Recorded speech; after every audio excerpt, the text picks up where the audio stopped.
বিশ্ব ইতিহাসের নৃশংসতম খুনি বেনিয়ামিন নেতানিয়াহুর ইসরায়েল নির্বিচারে গণহত্যা চালাচ্ছে ফিলিস্তিন জুড়ে। হত্যা করছে নারী, শিশু সহ অসংখ্য মানুষকে। ধ্বংসযজ্ঞ চালিয়ে ধুলোয় মিশিয়ে দিয়ে যাচ্ছে পুরো ফিলিস্তিন। আর এই পরিস্থিতিতে আমরা ভিউজরুম ফিলিস্তিনবাসীর সাথে সম্পূর্ণ একাত্মতা প্রকাশ করছি। আমরা সবার প্রতি আহ্বান জানাচ্ছি, আসুন আমরা সবাই ফিলিস্তিনবাসীর পাশে দাঁড়াই। এই হত্যাযজ্ঞ, ধ্বংসযজ্ঞ বন্ধ করার দাবিতে আমরা সোচ্চার হই, উচ্চকণ্ঠ হই। ফিলিস্তিনের বিরুদ্ধে 2023 সালের 7ই অক্টোবরের পর থেকেই ভয়াবহ সামরিক আগ্রাসন শুরু করেছে ইসরায়েল। আর তখন থেকেই তারা স্থলপথ, সমুদ্রপথ, আকাশপথ সব দিক থেকে ফিলিস্তিনকে পুরোপুরি অবরুদ্ধ করে রেখেছে।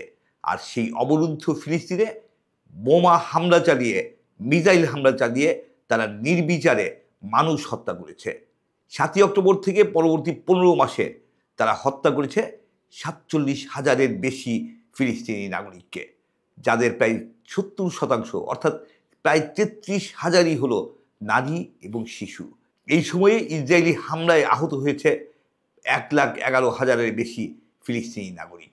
আরও প্রায় 14,000 ফিলিস্তিনি নিখোঁজ রয়েছে, যারা ধ্বংসস্তূপের নিচে চাপা পড়ে হারিয়ে গেছে বলে ধারণা করা হচ্ছে। কেবল এই ভয়াবহ হত্যাযজ্ঞই নয়, একই সাথে তারা চালাচ্ছে ভয়ঙ্কর রকমের ধ্বংসযজ্ঞ।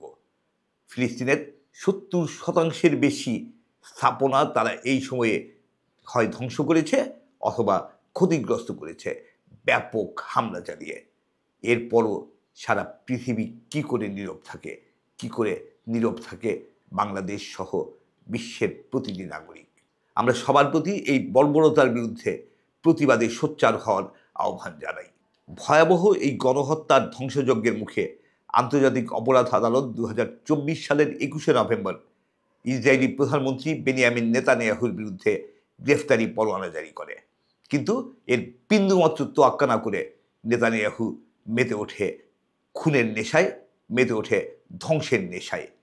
নির্মমতার হাত থেকে ফিলিস্তিনবাসী, বিশেষ করে গাজা উপত্যকাবাসীকে বাঁচাতে গত 19 জানুয়ারি থেকে কার্যকর করা হয়েছিল অস্ত্রবিরতি চুক্তি, কিন্তু তারও তোয়াক্কা করেনি নেতানিয়াহু। অব্যাহত রাখে গণহত্যা আর ধ্বংসযজ্ঞ। অস্ত্রবিরতি তো মানেইনি, বরং 21শে জানুয়ারি থেকে আরও ব্যাপক মাত্রায় শুরু করে নতুন করে সামরিক অভিযান। প্রায় 2 দশক পর আবারও ইসরায়েলি ট্যাঙ্ক ফিলিস্তিনে পাঠান নেতানিয়াহু। গুড়িয়ে দিতে থাকেন ফিলিস্তিনের আবাসিক ভবন এবং গুরুত্বপূর্ণ সব স্থাপনা।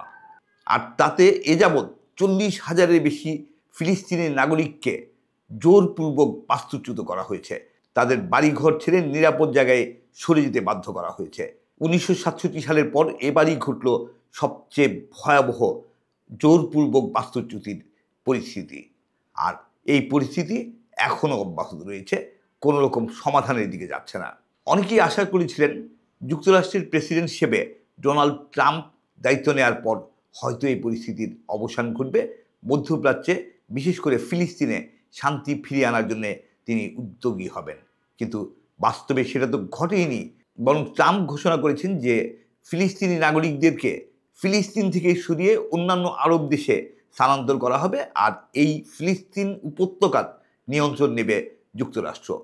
ইসরায়েল সামরিক অভিযান চালিয়ে যে ভয়াবহ গণহত্যা এবং ধ্বংসযজ্ঞ চালাচ্ছে, সেটা প্রেসিডেন্ট ট্রাম্পের এই ফিলিস্তিন বিলুপ্তির যে ভয়াবহ নীতি, সেটারই প্রতিফলন কিনা আমরা জানি না।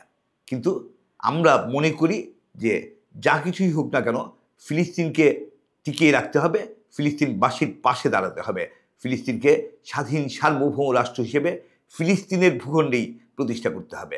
এটা ফিলিস্তিনের জনগণের অধিকার এবং সেই অধিকার বাস্তবায়নে পাশে থাকা উচিত বাংলাদেশ সহ সারা পৃথিবীর বিবেকবান প্রতিটি মানুষের। আমরা সে লক্ষ্যে সবাইকে এগিয়ে আসার আহ্বান জানাই।